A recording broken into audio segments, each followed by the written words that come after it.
បំពង់អ្នកមាននៅទីក្រុងបាប៊ីឡូនជោគជ័យត្រូវការរបស់ពីរយ៉ាងជាចាំបាច់គឺពេលវេលានិងចំណេះដឹងនៅក្រុងបាប៊ីឡូនមានមហាសេដ្ឋីម្នាក់ឈ្មោះអាខេតដែលមនុស្សជិតឆ្ងាយទទួលស្គាល់ថាជាកំពូលអ្នកមានទ្រព្យសម្បត្តិច្រើនលើសគេ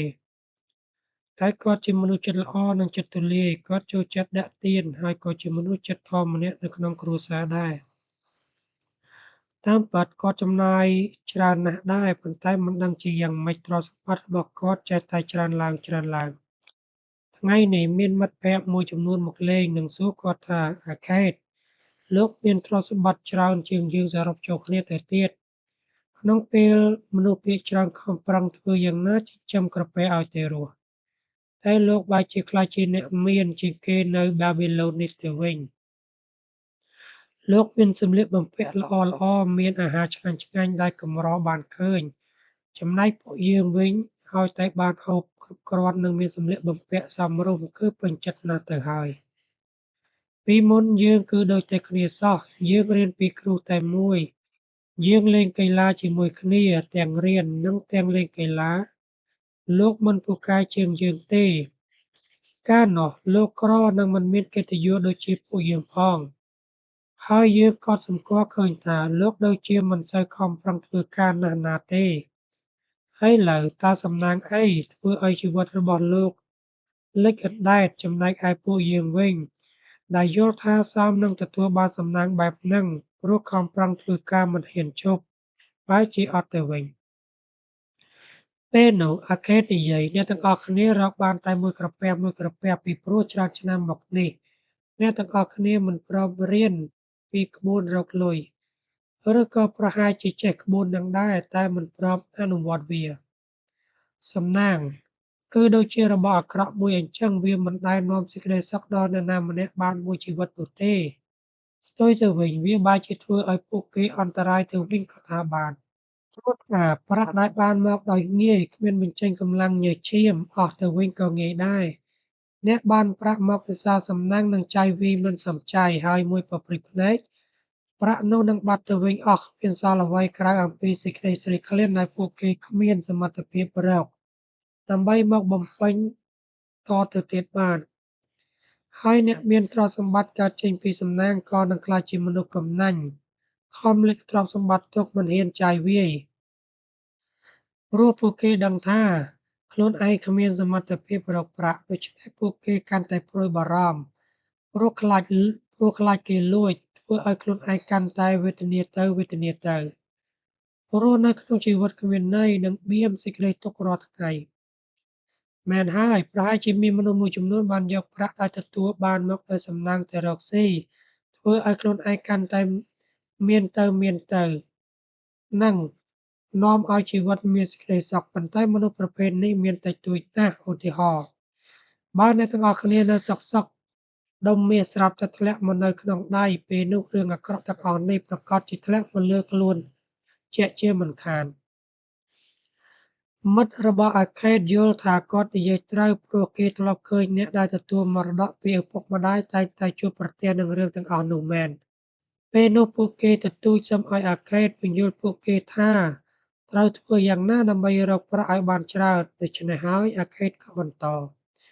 កាលខ្ញុំនៅក្មេងខ្ញុំតែងតែតាំងចិត្តថាខ្ញុំជាមនុស្សដែលមានសមត្ថភាពខ្ញុំមានសមត្ថភាពអាចចិញ្ចឹមជីវិតខ្លួនឯងឲ្យសប្បាយរីករាយនិងគ្រប់គ្រាន់ហើយខ្ញុំជឿថាលុយគឺកើតចេញមកពីការតាំងចិត្តនេះឯងលុយគឺជាអំណាចព្រោះពេលមានលុយយើងអាចធ្វើអ្វីៗផ្សេងបានទៀតមានលុយយើងអាចមានផ្ទះដ៏ធំស្កឹមស្កៃនិងមានគ្រឿងសង្ហារឹមល្អៗមានលុយយើងអាចធ្វើដំណើរកម្សាន្តទៅកាន់ទីឆ្ងាយៗមានលុយយើងអាចហូបអាហារឆ្ងាញ់ៗល្អៗប្លែកៗមកពីតំបន់ផ្សេងៗមានលុយយើងអាចទិញគ្រឿងតុបតែងធ្វើអំពីមាសនិងថ្មមានតម្លៃមានលុយយើងអាចកសាងវត្តអារាមសម្រាប់ជាទីសក្ការៈនិងរបស់ប្រើប្រាស់ច្រើនទៀតដែលធ្វើឲ្យជីវិតយើងរីករាយនិងមានសេចក្តីសុខ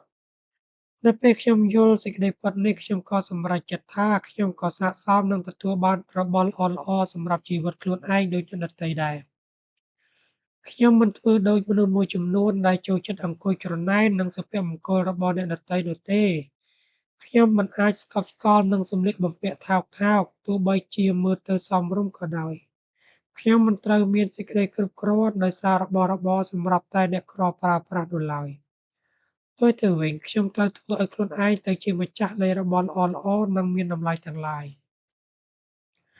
ដោយអ្នកទាំងអស់គ្នាបានស្គាល់ខ្ញុំស្រាប់ហើយខ្ញុំគ្រាន់តែជាកូនអ្នករកស៊ីតូចតាចម្នាក់រស់នៅក្នុងគ្រួសារដែលមានសមាជិកច្រើនគ្មានមរតកគ្មានវាសនាល្អគ្មានអំណាចនិងការអប់រំប៉ុន្តែខ្ញុំយល់ថាដើម្បីទទួលបានជោគជ័យអ្វីដែលត្រូវការជាងគេគឺពេលវេលានិងចំណេះដឹងបើនិយាយពីពេលវេលាមនុស្សម្នាក់ៗសុទ្ធតែមានមិនខ្វះនោះទេប៉ុន្តែបញ្ហាគឺនៅត្រង់ថាអស់លោកចេះតែបណ្តែតបណ្តោយឲ្យពេលវេលាកន្លងទៅចោលមិនប្រើប្រាស់វាធ្វើឲ្យខ្លួនឯងក្លាយជាអ្នកមានម្នាក់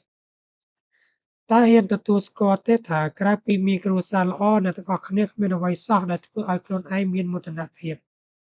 បើនិយាយពីចំណេះដឹងវិញគ្រូរបស់យើងមិនបានបង្រៀនទេថាការពិតការរៀនសូត្រមានពីរប្រភេទទីមួយគឺរៀនឲ្យដឹងអំពីអ្វីដែលមានស្រាប់ហើយហើយទីពីរគឺរៀនរករបស់ដែលយើងមិនទាន់ដឹងអញ្ចឹងហើយទើបខ្ញុំសម្រេចចិត្តថាត្រូវរកឲ្យឃើញតើគេធ្វើយ៉ាងម៉េចបានជារកលុយបានច្រើននៅពេលខ្ញុំរកឃើញអាថ៌កំបាំងនេះខ្ញុំក៏អនុវត្តតាមហើយខ្ញុំក៏អាចរកលុយបានច្រើនដូចគេដែរបានរស់នៅក្នុងពិភពលោកដ៏ស្រស់បំព្រងទៅហើយតែម្ដងសប្បាយម្ដងកើតទុក្ខតែអស់លោកមិនយល់ថានេះមិនមែនមកពីអវិជ្ជាទេអីការងារដំបូងរបស់ខ្ញុំគឺធ្វើជាជាងចម្លងអក្សរឲ្យគេខ្ញុំធ្វើការច្រើនម៉ោងជារៀងរាល់ថ្ងៃដោយឆ្លាក់អក្សរដាក់លើបន្ទះដីឥដ្ឋខ្ញុំខំប្រឹងធ្វើការពីមួយសប្តាហ៍ទៅមួយសប្តាហ៍ពីមួយខែទៅមួយខែតែទីបញ្ចប់ខ្ញុំគ្មានសល់អ្វីសោះចំណូលត្រូវចាយអស់លើអាហារសម្លៀកបំពាក់គ្រឿងសម្រាប់បូជានិងសម្ភារៈផ្សេងៗទៀតប៉ុន្តែការតាំងចិត្តរបស់ខ្ញុំមិនបាត់បង់ឡើយថ្ងៃមួយ Agamis អ្នកចងការប្រាក់បានអញ្ជើញមកហាងតការរបស់ខ្ញុំព្រោះគាត់ត្រូវការចម្លងអត្ថបទមួយច្បាប់គាត់និយាយថាខ្ញុំត្រូវការចម្លងច្បាប់នេះឲ្យហើយក្នុងរយៈពេល2ថ្ងៃបើឯងចម្លងចប់ទាន់ពេលខ្ញុំនឹងឲ្យថ្លៃឯងប្រាក់ស្ពាន់2ដុំខ្ញុំខំប្រឹងចម្លងខ្លាំងណាស់ប៉ុន្តែអត្ថបទនោះវែងពេកនៅពេលគាត់មកដល់ខ្ញុំចម្លងមិនទាន់ចប់នៅឡើយ Agamis ខឹងខ្លាំងណាស់ខឹងរហូតចង់វាយខ្ញុំឲ្យស្លាប់បើជាអ្នកបម្រើរបស់គាត់ប៉ុន្តែខ្ញុំមិនខ្លាចទេព្រោះគាត់គ្មានសិទ្ធិវាយខ្ញុំឡើយពេលនោះខ្ញុំក៏និយាយទៅកាន់គាត់ថា Agamis លោកជាអ្នកមានម្នាក់បើលោកប្រាប់ខ្ញុំអំពីអាថ៌កំបាំងដើម្បីក្លាយជាអ្នកមានយប់នេះខ្ញុំនឹងខំប្រឹងចម្លងហើយនៅពេលថ្ងៃរះអត្ថបទនេះនឹងចម្លងចប់គាត់ញញឹមនិងតបថាឯងជាអ្នកបម្រើតែមានសេចក្តីក្លាហានឥឡូវយើងសម្រេចអញ្ចឹងចុះ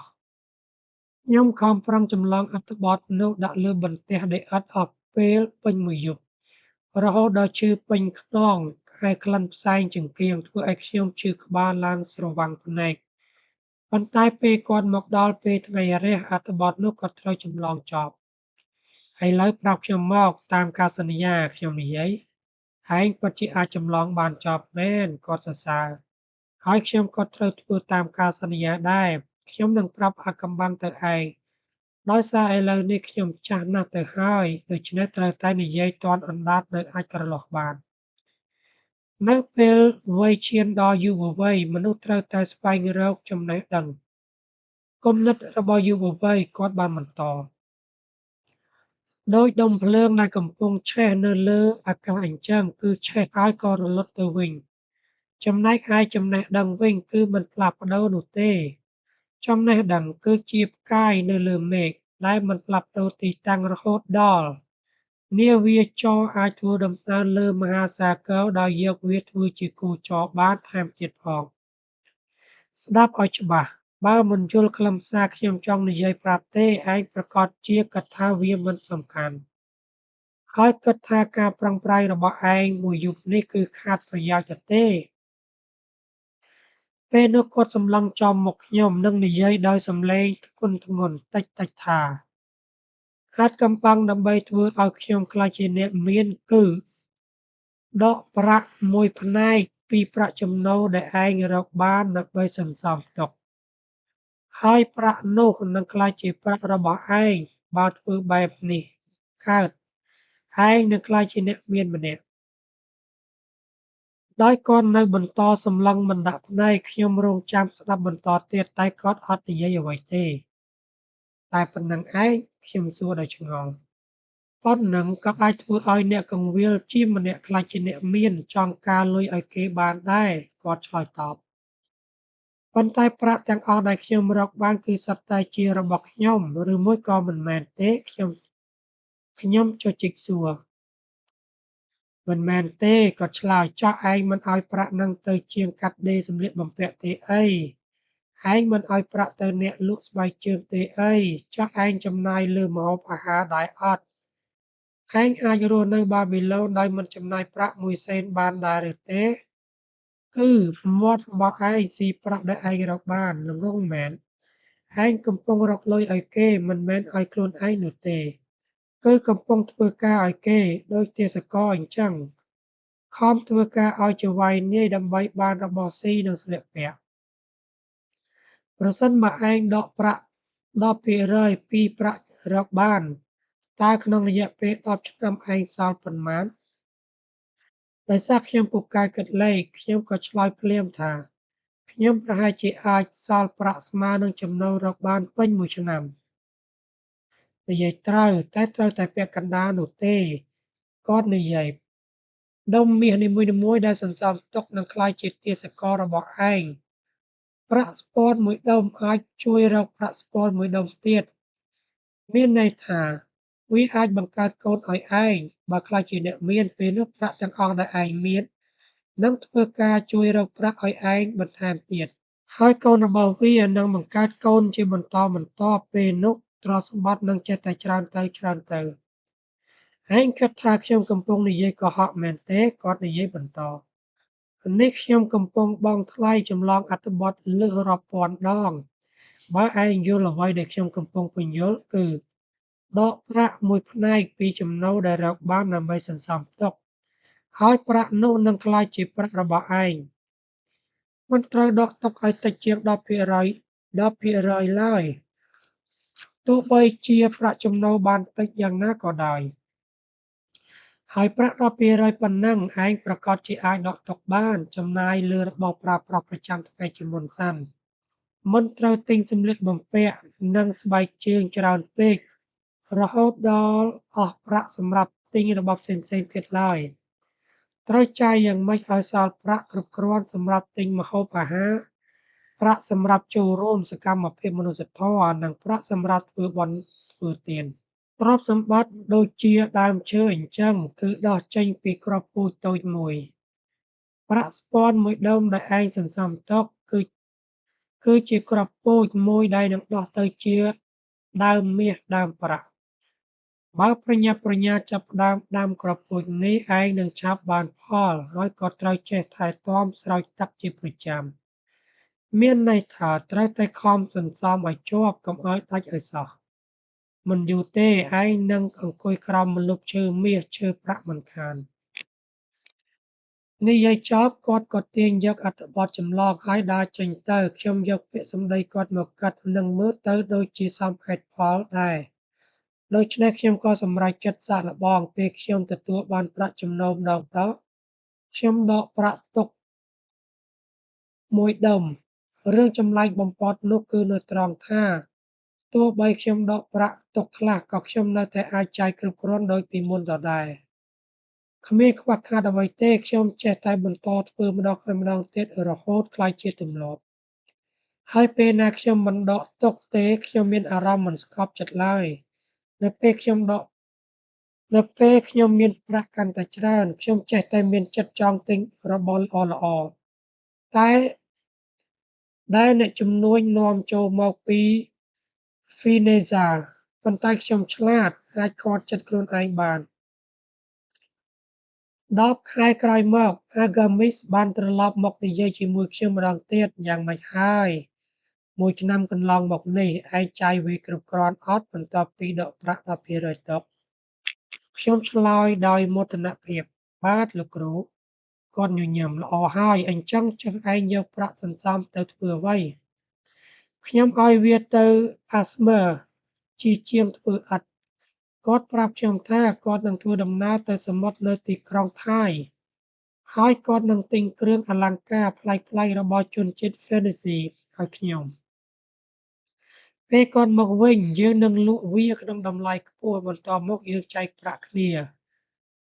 ហេ មនុស្សល្ងង់ ត្រូវតែបង្រៀនឲ្យបានច្រើន គាត់និយាយ ហើយមនុស្សល្ងង់ ត្រូវតែបង្រៀនឲ្យបានច្រើន គាត់និយាយគ្រវីក្បាល ឯងយល់ថា ជាងធ្វើឥដ្ឋមានចំណេះដឹងខាងគ្រឿងអលង្ការដែរឬទេ? បើឯងចង់ដឹងអំពីតារាសាស្ត្រ ហើយទៅសួរជាងធ្វើឥដ្ឋ តើគាត់ដឹងដែរអត់? អត់ទេ ទៅសួរតារាវិទូបានត្រូវ ឥឡូវប្រាក់សន្សំទាំងប៉ុន្មានត្រូវបាត់បង់អស់ហើយ ព្រោះឯងបានដកដើមឈើប្រាក់មកទាំងឫស ប៉ុន្តែអាចចាប់ផ្ដើមដាំម្ដងទៀត ព្យាយាមម្ដងទៀត ហើយថ្ងៃក្រោយ បើឯងចង់ដឹងអំពីគ្រឿងអលង្ការ ត្រូវទៅសួរឈ្មួញខាងគ្រឿងអលង្ការ បើឯងចង់ដឹងអំពីសត្វចៀម ត្រូវទៅសួរអ្នកគង្វាលចៀម ចំណេះដឹងគឺនៅគ្រប់ទីកន្លែង មិនខ្វះទេ ហើយគ្មាននរណាកំណាញ់មិនចង់ប្រាប់ឯងនោះឡើយ